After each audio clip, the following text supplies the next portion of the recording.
Նույնտապանում հյուրընկալել եմ քաղաքագետ Էդվարդ Անտինյանին, պարոն Անտինյան, շնորհակալ եմ հրավերն ընդունելու համար։ Ես եմ շնորհակալ։ Արդեն գիտենք, որ առաջիկա խորհրդարանական ընտրություններին մասնակցելու եք Հայաստանի Շնորհապետական կուսակցության հետ համագործակցելով, ինչ հաշվի առաք, որ այսպիսի համագործակցության գնացիք Գուրգեն Սիմոնյանի առաջնորդած քաղաքական ուժի հետ։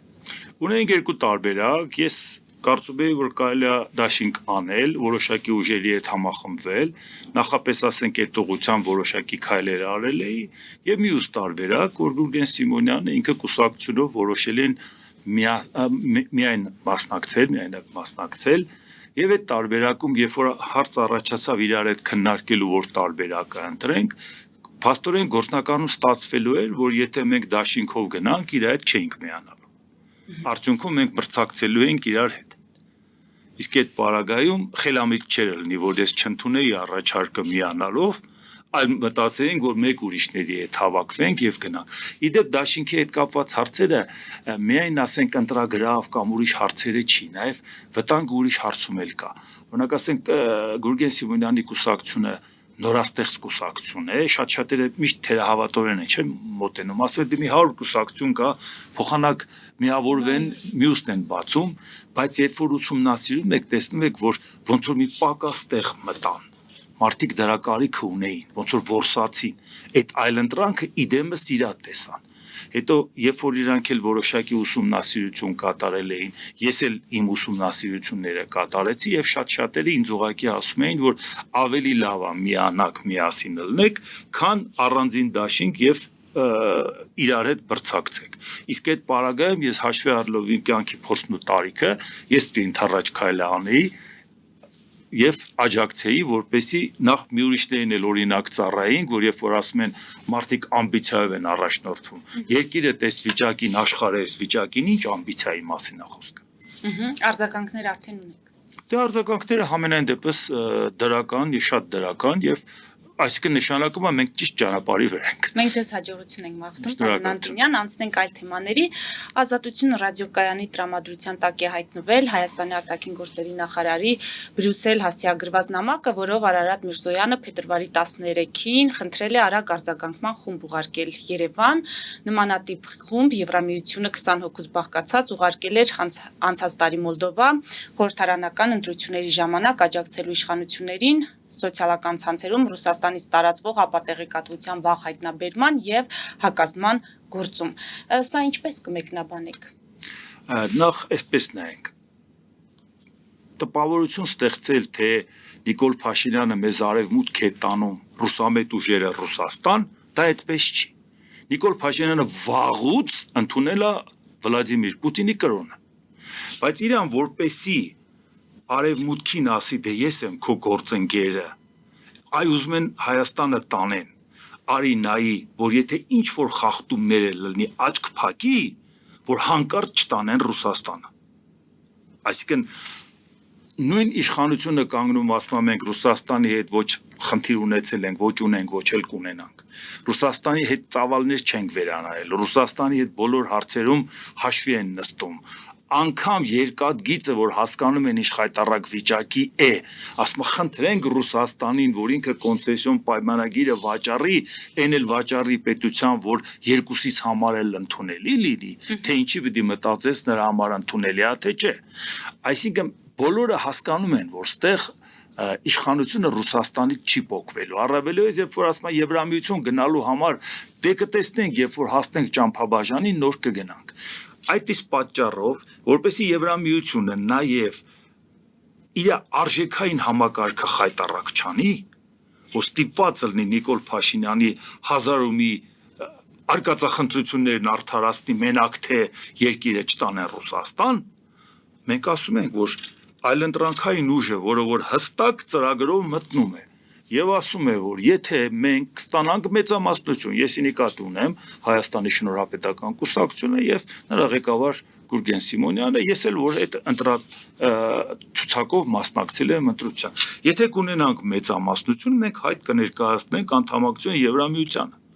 Եթե չենք ունենա մեծամասնություն, Ոչ նրանք կմիանանք, կգնանք խորհրդարանում այդ ձայներին տեր կկանգնենք, այդ միջազգային կապերով, այդ հարթակներով, կօգտագործենք, կհասնենք նրան, որ հասարակությանը նաև տրամադրենք այդ ակտիվությունը եւ գնանք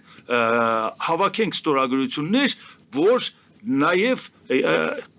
օրվա իշխանությունը եթե մենք չենք հայտ ներկայացնի Եվրամիության անդամակցության, այլ ոչ թե մի հատ օրենք ընդունի թոսպցի մարդկանց աչքին դե տեսեք Եվրամիություն են գնում, օրենքի մեջ ոչ ժամկետներ կա, ոչ պարտավորություններ կա, լավ եք հասկանում դա ինչի համար էր, եւ դրա համար ասում ենք, որ չանեք Եվրամիությունն են սխալը, որը արեցիք Վրաստանում։ 5 կուսակցություն մտավ խորհրդարան, 5-ից 4-ը արև մտամետ, իշխանությունը մտավ իբր թե արև մտամետ, ասում էր դե մենք ենք քայլ արել, մենք ենք տեխնացուի հայտ ներկայացրել, այս ինչ են խոսում իրանք անցան խորհրդարան եւ տեսակ թե ինչպես սեն իրանք հայտնվել Վլադիմիր Պուտինի ոտքերի տակ։ Հիմա չենք ուզում նույն սխալը մենք էլ անենք։ Դրա համար ասում ենք, որ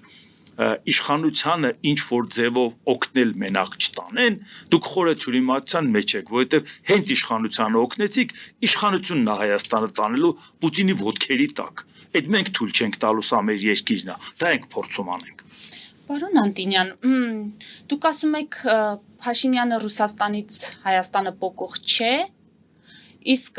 իշխանականները ասում են մենք պարզապես չենք ուզում Ռուսաստանի հետ կռվել, մենք ուզում ենք բարեկամական տրամաբանության ներքո լուծել հարցերը։ Ի վերջո սահմանապահներին Զվարթնոցից նույն տրամաբանությամբ, նույն տրամադրությամբ չէ ճանապարհեցին։ Հայ-իրանական սահմանի այդ անցակետից նույն բարեկամական մթնոլորտում ճանապարհեցին։ Ինչու եք բացառում, որ երկաթուղու հարցում եւս կկարողանան պատշաճ բանակցություններով բերել հասցնել այն կետին, որ բարեկամական մթնոլորտում այդ կառավարման հարցը լուծվի։ Եվ առհասարակ, եթե իշխանությունը ձեր կարծիքով իմիտացիա է անում, թե փորձում է պոկվել Ռուսաստանից, այդ հարցը այդ դեպքում ինչպես պետք է լուծել։ Հայաստանի շահերից բխելու։ Հայաստանի շահերից բխելու մի ձև կա։ Այսօր Եվրամիությունը ոչ միայն տնտեսական ու քաղաքական տիրույթ է, արժե համակարգ է, այլ նաև անվտանգային համակարգ։ Մենք չդիտարկենք, որ դա ՆԱՏՕ-ի անդամ է Եվրամիության գրեթե բոլոր երկրները։ Այսպես նայենք Եվրամիության պարագայում, երբ որ իրանք բավական ճկուն անվտանգային խնդիրներն իրանց համար լուծում են, երբ որ դու դիմում ես, դու մտնում ես որոշակի արժեքային դաշտ, քո անվտանգության հետ կապված, քո տնտեսական ծրագրերի, քո ժողովրդավարության, այսինքն կենսակերպը ընդունելի է քեզ համար նրանց։ Եվ դա կախված չի, որ Պուտինը այսօր ոնց կարողանա կամ Թրամփը ոնց կարողանա եւ դա հենց կախված կլի իրանց վերաբերմունքը։ Օրինակ հիմա տեսեք, Հայաստանի հետ կապված մենք ինչի ենք նաեւ անհանգիստ, օրինակ եթե Ամերիկայի Միացյալ Նահանգների հետ Հայաստանը նորմալ անվտանգային հարցեր լուծի, ով դրանից ուրախ չի լինի։ 20 տարուց ավել դրա մասին ենք խոսում, կարելի է կարծել Հայաստանի իշխանությունները դա լուծել են ուրախ չենք, բայց չենք հավատում, որովհետեւ Թրամփը իր մասնագետներին ուղարկում է Պուտինի իր մասնագետների հետ դրած հանել են թղթերը շարել են եւ մտածում են ինչ բիզնես տան Ամերիկային, որ Ամերիկան Ուկրաինայի հարցում զիջի, որի պարագայում Թրամփը կանգնում է ասում է դե գիտենք, որ հարավային Կովկասը Պուտինի ազդեցության գոտին է, դե ով չգիտի, բայց եթե Պուտինի ազդեցության գոտին է, բայց դու ով ես։ Այսինքն խնդիրը բատեղ որն է։ Այսինքն մենք փոխանակ մտածենք, որ միտեղից դուրս գալու համար մենք պետք է հստակ երաշխիք ունենանք, պարզվում է ստացվում է այնպես, որ ում վրա հույս դնենք, նա էլ պայմանավորվում է Պուտինի հետ, ասում է լավ Ուկրաինայում դու ես կզիջես, Հայաստանն էլ քեզ։ Դա ոնց կարա տենց լինի։ Այդ դրա համար, երբ որ խոսում ենք դրա մասին համակարգային առումով մեզ համար, ու երբ որ շատ դեպքերում ասում են, դե եթե Ռուսաստանը չի, ուրեմն Թուրքիան է, ինչի Եվրոպան չի երևում, կամ եթե Քոչարյանը չի, ուրեմն Նիկոլ Փաշինյանն է, կամ Նիկոլ Փաշինյանը չի, Քոչարյանն է։ Նիկոլ Փաշինյանն ու Քոչարյանն էլ այլ ընտրանք կա, Ռուսաստանն ու Թուրքիան էլ այլ ընտրանք կա, ուղղակի պետքա տեսնել։ Հա, բայց իմ հարցը այն մասին էր, որ այս իշխանությունը ինչու եք բացառում, որ կարողանա հարցը այդպիսի մթնոլորտում լուծել։ Դուք հասկանում եք, որ դուք ձեր քաղաքական ուժը լուծումները տեսնում եք ավելի շատ Եվրոպայի հետ եւ ոչ թե ԱՄՆ-ի կամ Ռուսաստանի, բայց իշխանությունների մասին էր, իշխանությունների քաղաքականության մասին էր իմ հարցը։ Հիմա հարցն նայենք, երբ որ 99 թվականին Վրաստանը եւ Ադրբեջանը դուրս եկան հապկից, ինչ եղավ։ Ռուսաստանը կատաղեց ընկավ դրան չանին, ինչ արեց։ Չասենք Աբխազիայի հարավային Օսիայի հարցը, Աբխազիայի հարավային Օսիայի հարցը չլուծել խորհրդային միությունը փլուզվելուց հետո։ Իսկ հետագա զարգացումներն եղել է 2008 թվականին, արդեն քարոյրա պատերազմի արդյունքում, օգոստոսին։ Այսինքն, որ նրանք կանգնեցին ասին մենք դուրս ենք գալիս, իսկ Հայաստանը մնաց։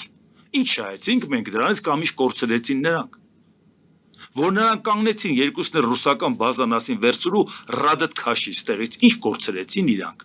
Ռուսաստանը չի փորձում երկուսի հետ էլ լավ լինի։ Ինչի ենք մենք մեզ համար ստեղծում մի պայման, որ իմացեք ժողովուրդ ջան, եթե անենք Ռուսաստանը կկատաղի, բայց ինչի այդ մյուս դեպքերում չի կատաղել։ Եթե չի կատաղի, Շոյգուի ասած համակարգը կփլուզվի։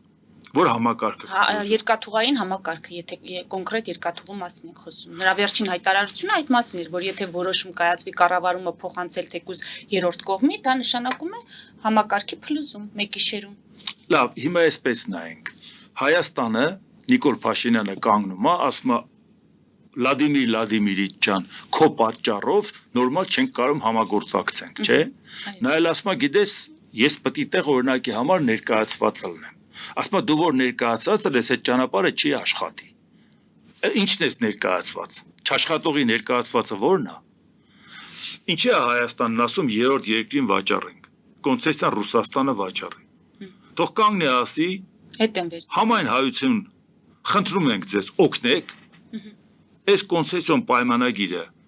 28 թվականից մեկ էլ երկարացվի ենթադրենք մինչև ասենք 2036 թիվ, որ ասենք ենթադրենք նայեն ինչա կատարվում, հա, բերեք բան անենք, հիմա մենք վերցնենք, ինչա դրա գումարը, դա սեփականություն չի էլի, որ մենք մտածենք ռուսների սեփականություն, այդ ինչ ներդրում են արել, եթե դու դա էլ չես անում, Ռուսաստանին ասես ոչ մեկին չեմ վաճառում, ես քո գործընկերն եմ, ռազմավարական դաշնակիցն եմ,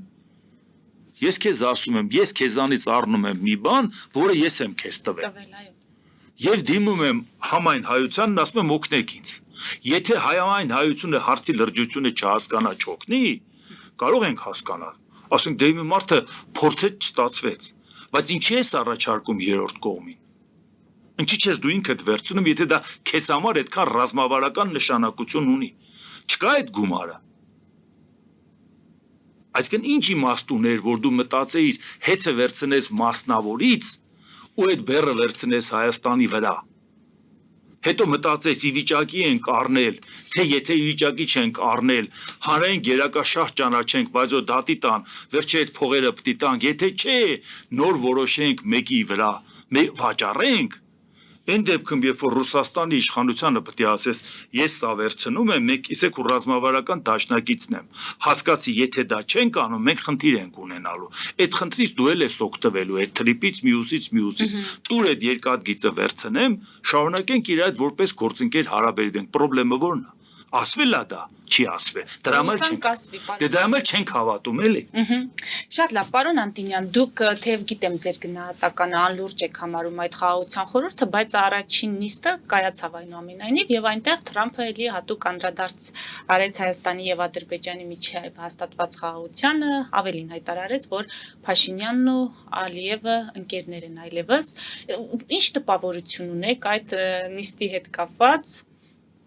Դե սովորական անլրջությունը ինքը փորձում է դարձնի ինստիտուցիոնալ անլրջություն, չի ստացվելու։ Դա անլուրջ կառույց է, որովհետև եթե ի սկզբանե դու հայտարարում ես, որ ես այլընտրանք եմ ուզում ստեղծեմ ՄԱԿ-ին, ՄԱԿ-ի փողերը չես տալիս,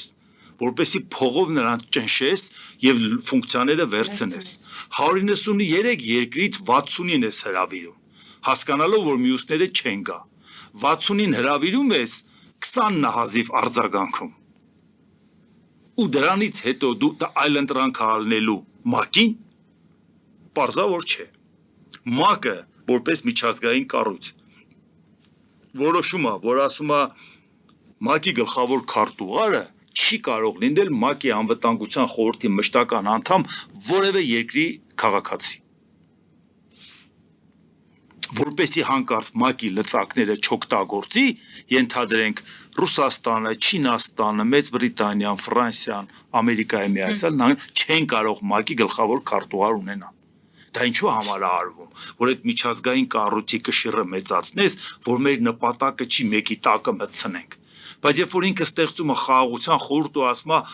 դրա ղեկավարը ես եմ, եթե Ամերիկայի նախագահ էլ չլնեմ, էլի ես եմ ելնելու։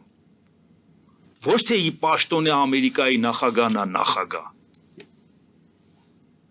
Պատկերացնում եք դա ինչա։ Գիտեք, քանի երկրի սահմանադրություն պարզապես արգելում է անհավասար գործընկերություն միջազգային։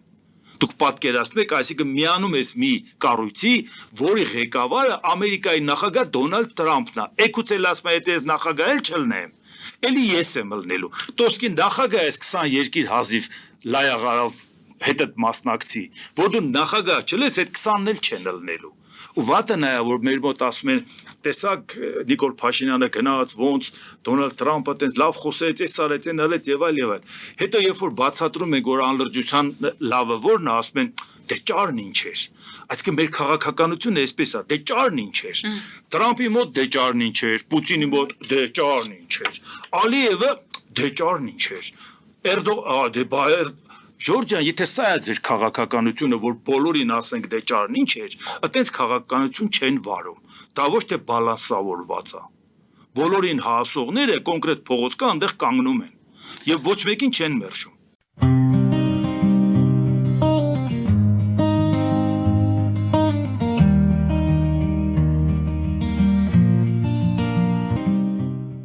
Ֆելիչե ժամանակակից ատամնաբուժական կլինիկա։ Այստեղ հարմարավետությունն ու խնամքն առաջնային են։ Այստեղ կիրառվում են ատամնաբուժական ամենաժամանակակից տեխնոլոգիաներ, ճշգրիտ ախտորոշում, արդյունավետ բուժում, նուրբ փորձառություն եւ անհատական մոտեցում։ Սկսած սովորական մանրուքներից մինչև առաջադեմ ընթացակարգեր, այստեղ դուք գտնվում եք բարձր որակավորում ունեցող եւ փորձառու ատամնաբուժական մասնագետների ձեռքերում։ Մեր բարեկամական եւ հյուրընկալ անձնակազմն այստեղ է յուրաքանչյուր այցը հաճելի դարձնելու համար։ Ֆելիչե, ձեր առողջ եւ ամենաերջանիկ շպիտը սկսվում է այստեղից։ Եկեք եւ բացահայտեք նորարարության փորձագիտության եւ կարեկցանքի կատարյալ համադրությունը։ Վաճառվում է գերմանական հնաոճ դաշնամուր 1892 թվականի արտադրության ֆոն Մուրբախ։ Գտնվում է գերազանց վիճակում։ Կինը 15000 ԱՄՆ դոլար։ Հեռախոսահամար 094 115 310։ Երևան փոստը Գրանադա Հյուզում տեղեկացնում է։ Դրամական փոխանցումներ 1%-ով։ Օդանավով 1 փաունդը 2.99։ Նավով ուղարկեք 1 արկղ, երկրորդ արկղը անվճար։ Ավտոմեքենաների փոխադրում անհավատալի արժեքներով։ Ինչպես նաև կահույք եւ մեծ չափի բեռների փոխադրում։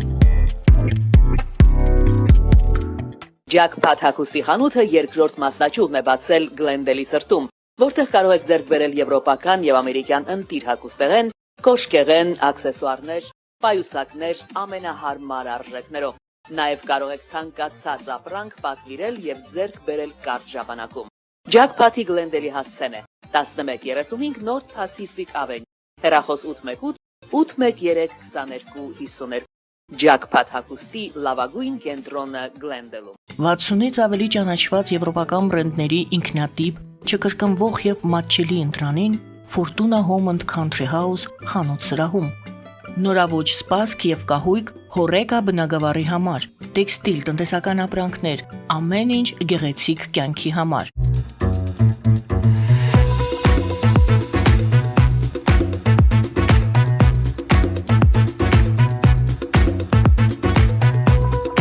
Արարատ ռեստորան, ընտանեկան եւ ընկերական ժամանցի լավագույն հասցե, սիրված արտիստներ, հյուրընկալ մթնոլորտ, հարուստ ճաշացան, անմահական խորտիկներ։ Արարատ ռեստորան, հասցեն անփոփոխ, սիրով սպասում ենք ձեզ։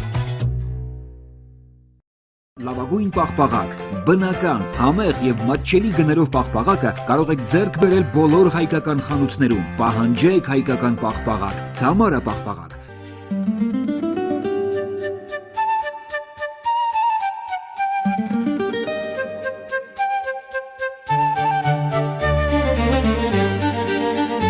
Նոյան տապան տպարան, Նոյան տապան հրատարակչություն, շարվածքից մինչև տպագրում, զանգահարեք, գրեք, այցելեք, միասին պատրաստենք ձեր գիրքը, ամսագիրը կամ թերթը, որտեղ նշվելու է, տպագրված է Նոյան տապանում։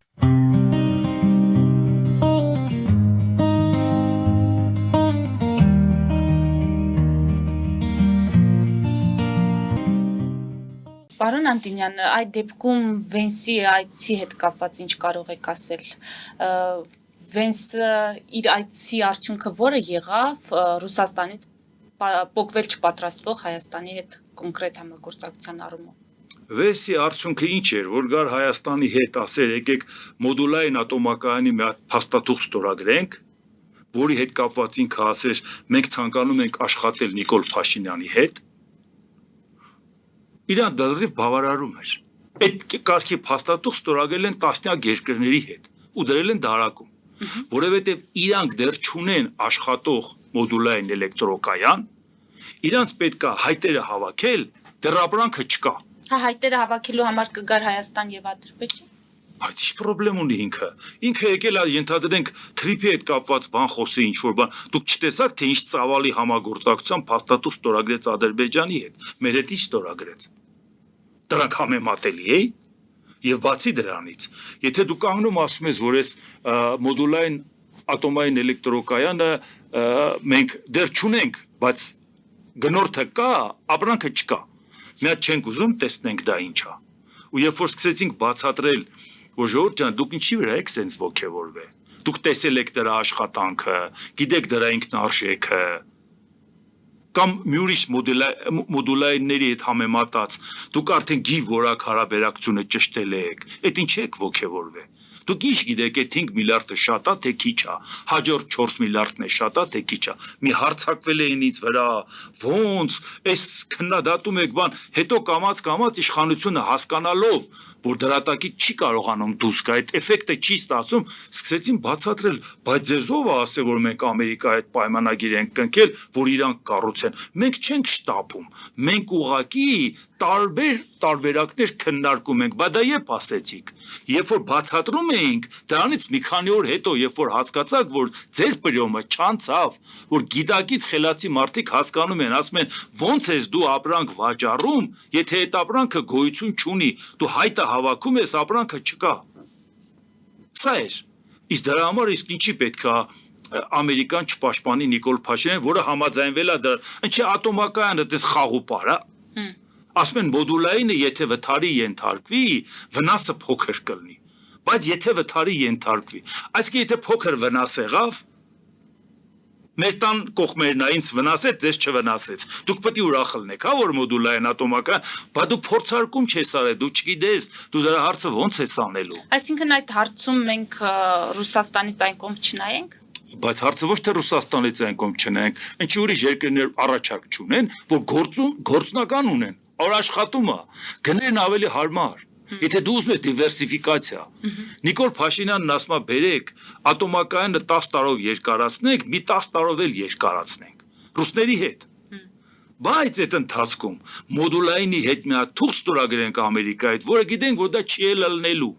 որովհետև ով է տալու այդ 5 միլիարդը։ Հայաստանը ունի այդ 5 միլիարդը, չէ։ Ռուսաստանը, Ամերիկան է տալու։ Ամերիկան վարկա տալու, որ դու վերցնես։ Ամերիկային ձեռնտու չի ինքը բերի տեղադրի եւ հոսանք վաճառի, ինչի, որտեվ Իրանը թանկ առնող չի լինելու։ Ամերիկային ձեռնտու է ինքը ատոմակայան վաճառող է։ Այսինքն քո վրա վաճառի վարկն էլ վերցնես Իրանից։ Ու կամած վզիտ դնի ու փակվես։ Այդ դրա համար ինչի չէր հայտարարի, որ ես պաշտպանում եմ Նիկոլ Փաշինյանի տեխնատությունը։ Ոնց ես դու մեկ ուրիշ երկրում պաշտպանում Նիկոլ Փաշինյանի տեխնատությունը։ Այսինքն դա նշանակում է, որ ոչ թե Հայաստան-Ամերիկա փոխհարաբերություն ունենք, այլ Թրամփ Նիկոլ Փաշինյան, որովհետև Թրամփը խելքը Իրանը չի շահը։ Ինքը գիտի, որ վաղը նախագահ չի լինելու, բայց ինքը միշտ ցանկանում է, որտեղից ինքը շահ ունի։ Օրինակ ասենք դիկտատորների համար խելքը Իրանը չի։ Ինքը ասենք Ալիևը, այ ուժեղ տղա է, վաղը հետը բիզնես կանենք։ Պուտինը լինի աթոռին պահենք հանկարծ չընկնի, որ հետը կարողանանք բիզնես անենք, երբ որ ես նախագահ չլինեմ։ Այ Էրդողանը հրաշալի անձնավորություն։ Մենք գիտենք, չէ ինքը ոնց է, կին չննի, ինձ կարոտել է։ Փաշինյանից շահը։ Փաշինյանի շահն էլ տեսակել, ասեցի։ Հիմա ասենք մի խնդիրը որն է, ինքը ինչ է կանգնում ասում։ Մենք պաշտպանում ենք Վիկտոր Օրբանին Հունգարիա։ Վիկտոր Օրբանը, ասենք, բանա Վլադիմիր Պուտինի թաշկինակն է։ Հիմա եթե դու Օրբանին պաշտպանում ես, որ անընդհատ եվրոպական քաղաքականությանը դեմ է, կամ նախ քունչինապետ պաշտպանես, Ինչի՞ ես որևէ երկրի ներքին գործերին խառնվում։ Եվ եթե դու խառնվեցիր ու ասեցիր, բայց դու գիտես, որ այդ մարդը անընդհատ համաեվրոպական ծրագրին դեմ է գնում։ Քո նպատակը ո՞րն է։ Ուղղակի մի բան է դրական, ու որ պաշտպանել է Թրամփը, նա պարտվել է։ Որովհետև հաջորդ կողմը գնացել ասելա, որ Թրամփի հակառեյտինգը ավելի բարձր է, քան ռեյտինգը։ Եթե Թրամփը մեկին պաշտպանել է, այն մյուսին պետք չի եղել է ծրագիր ներկայացնել։ Գնացել է Թրամփին քննադատել, ընտրվել է։ Ամերիկայի բոլոր ընտրություններում տեղական ում Թրամփը պաշտպանել է, նա պարտվել է։ Այսինքն դրա համար կարծում ենք, որ ապրիլի 12-ին Հունգարիան ցույց կտա, եթե հունգարացի ժողովուրդը Թրամփին մերժի, արդեն կհասկանանք ինչ արժե իր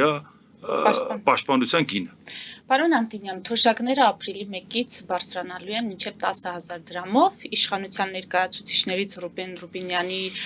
մեկնաբանմամբ սա հնարավոր է դարձել տնտեսվարողներին ճնշելու, կոռուպցիայի եւ կաշառակերության այդ առատավոր պրակտիկան վերացնելու արդյունքում մենք տեսանք, որ մեկնաբանություններ սովորական քաղաքացիների կողմից եւ ուրախ են եւ նաեւ նշում են, որ արվում է ընտրությունների նախաշեմին, ել չեմ խոսում մեր ձևովի մեկնաբանության մասին, մասնավորապես Նարեկ Կարապետյանը ասում է մեր քաղաքական ուժից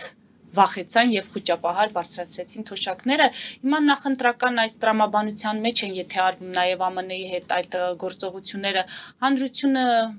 ինչ է անելու։ Սա այս ամենը գնահատելու է եւ վերընտրելու հնարավորությունը մեծանում է Փաշինյանի իշխանության։ Նախ ովքեր իրանց ձևերով ինչ անում են թողանեն, իրանց թողնենք հանգիստ, մենք նայենք թե իրականում ինչա կատարում։ Երբ որ թոշակը բարձրացնելու հետ կապված, պարբերաբար խոսում ենք ու բացատրում, հիմնավորում, որ երբ որ դու վերցնում ես $6 միլիոն բյուջեից հարկատուների հաշվին, տալիս ես Ջենիֆեր Լոպեսին, որպեսի հայ հասարակությունը աչքը կշտանա, գնա Ջենիֆեր Լոպեսի բարեմասնությունները նայի, 56 տարեկան կնգա։ Ասում եք, այդ փողը դրել ենք, որ տուրիստ կա, զարգացնենք,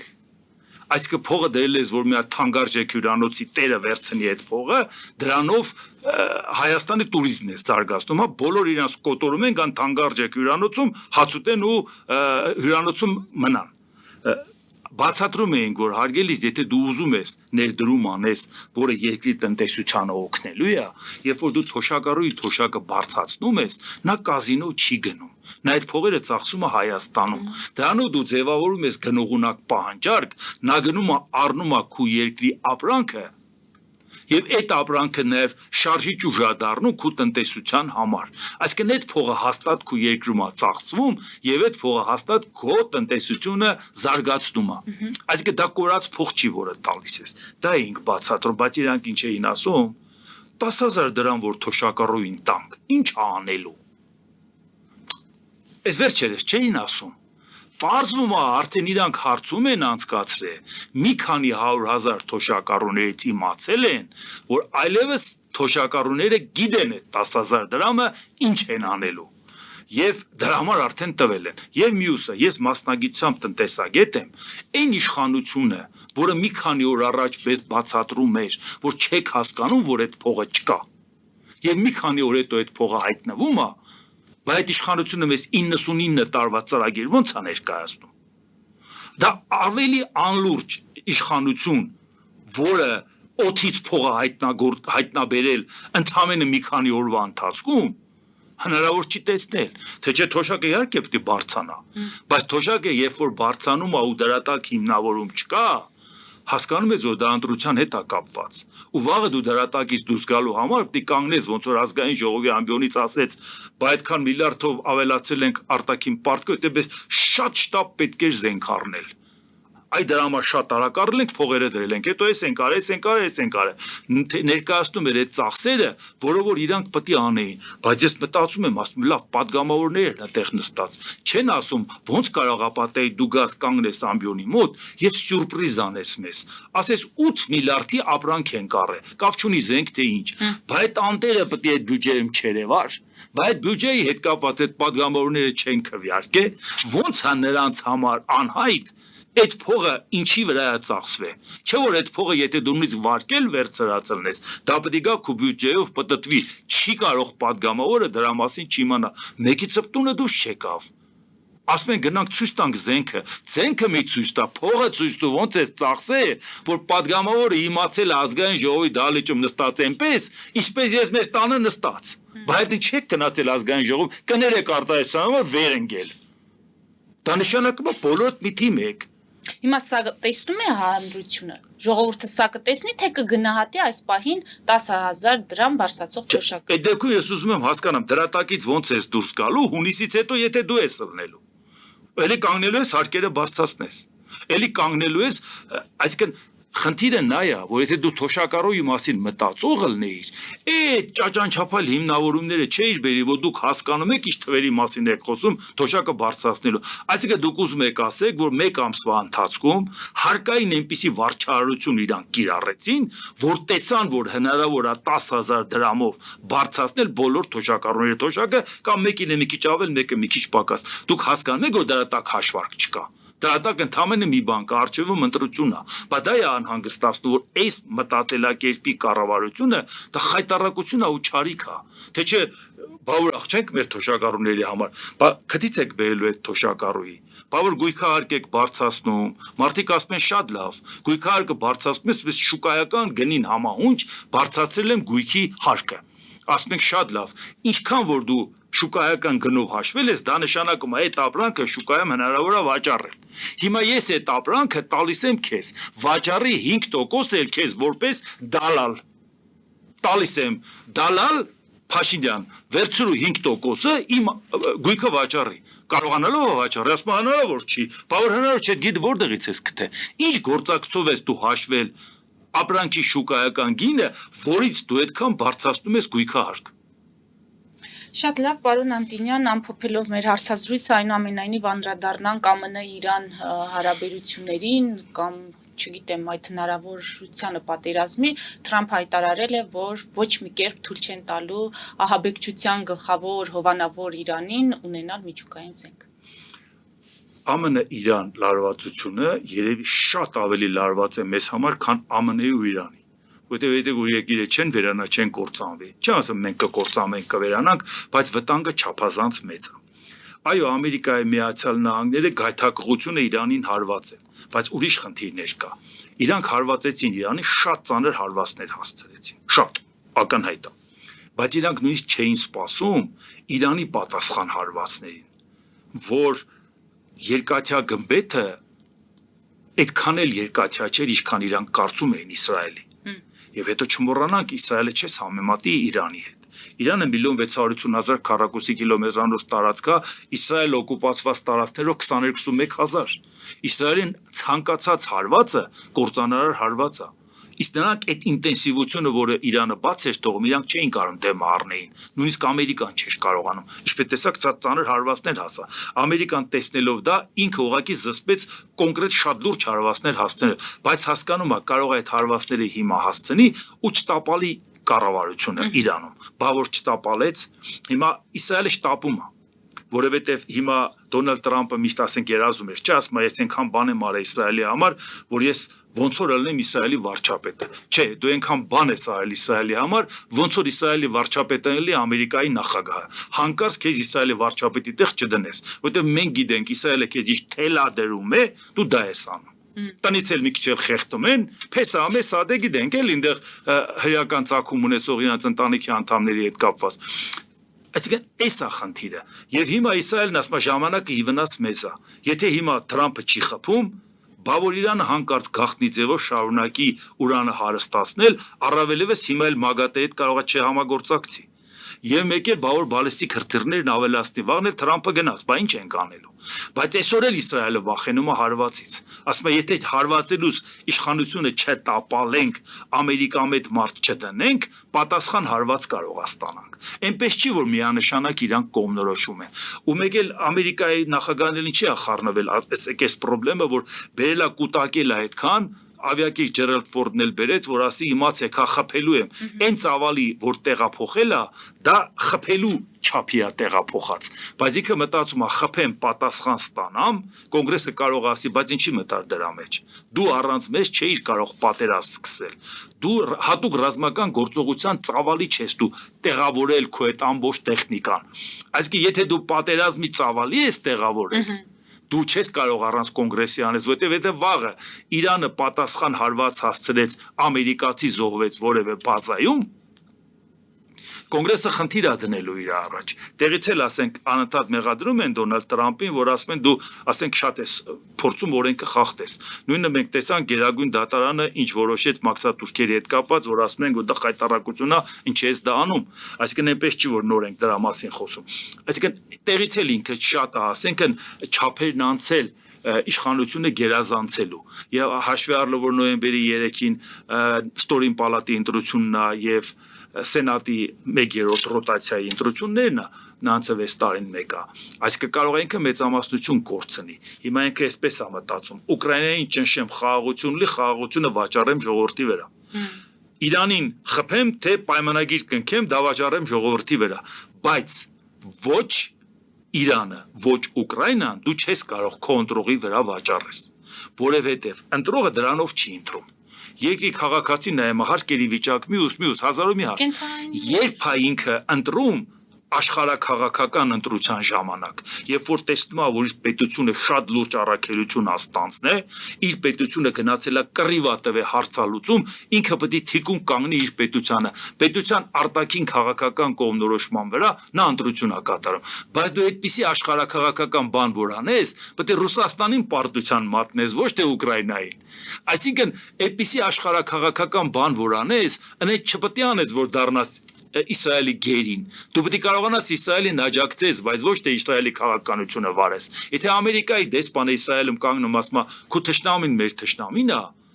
այսինքն դու արտաքին քաղաքականություն չունես։ Իսրայելում թշնամի հայտարար դու ավտոմատ հայտարարելու ես, ոչ թե ասելու ես մի հատ չափերիդ մեջ մնա, ես ինչ ես անում։ Շնորհակալ եմ։